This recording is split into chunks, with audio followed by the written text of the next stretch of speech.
সিলেটে গতকাল দিনভর আন্দোলনকারীদের সাথে পুলিশের সংঘর্ষের ঘটনায় এখন পর্যন্ত সিলেটের গোলাপগঞ্জে ৫ জন নিহত হওয়ার খবর আমাদের কাছে আসে। পাশাপাশি প্রায় শতাধিক মানুষ আহত আছেন বিভিন্ন জায়গায় আইনশৃঙ্খলা রক্ষাকারী বাহিনীর সাথে সংঘর্ষে। সেক্ষেত্রে সিলেট ওসমানী মেডিকেল কলেজ হাসপাতালে এখন পর্যন্ত ৬১ জন চিকিৎসা নিচ্ছেন, এদের মধ্যে বেশিরভাগই কিন্তু গুলিবদ্ধ। আজকে আসলে অসহযোগ আন্দোলনের দ্বিতীয় দিন।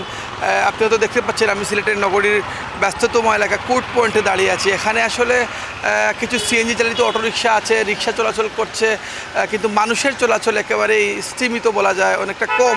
অন্যান্য দিনের তুলনায় কিন্তু মানুষের সমাগম কম, যেহেতু কারফিউ চলছে গতকাল সন্ধ্যার পর থেকে।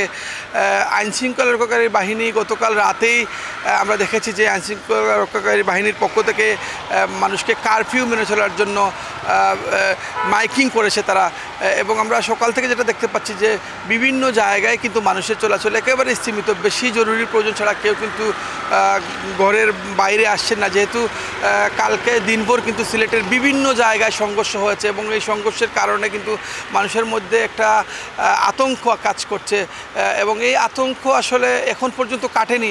আমরা যেটা দেখেছি যে মানুষের সাথে কথা বলেছি, মানুষেরা বলছেন যে আসলে দেশের যে পরিস্থিতি, আসলে এই পরিস্থিতি কতদিন থাকবে এবং মানুষদের মধ্যে একটা চরম অনিশ্চয়তা আমরা লক্ষ্য করছি। সব মিলিয়ে যদি বলি যে কালকের ঘটনার পর আজকে এখন পর্যন্ত আমরা সিলেটের পরিস্থিতি শান্তই দেখতে পাচ্ছি সকালবেলায়, এবং আজকে আন্দোলনকারীদের রোড টু ঢাকা মার্চ কর্মসূচি রয়েছে। তারা আসলে এই কর্মসূচিটা কবে শুরু করবেন সেই বিষয়টা আমরা এখন পর্যন্ত জানতে পারিনি। সব মিলিয়ে আইনশৃঙ্খলা রক্ষাকারী বাহিনী তৎপর রয়েছে। তারা বলছে যে কোনো ধরনের মানুষের জানমালের নিরাপত্তায় তারা কাজ করছেন। পুলিশ কাজ করছে, বিজিবি কাজ করছে, সেনাবাহিনী কাজ করছে, এবং আইনশৃঙ্খলা রক্ষাকারী বাহিনীর সবগুলো উইংয়েই কিন্তু জনগণের নিরাপত্তার জন্য তারা কাজ করছে।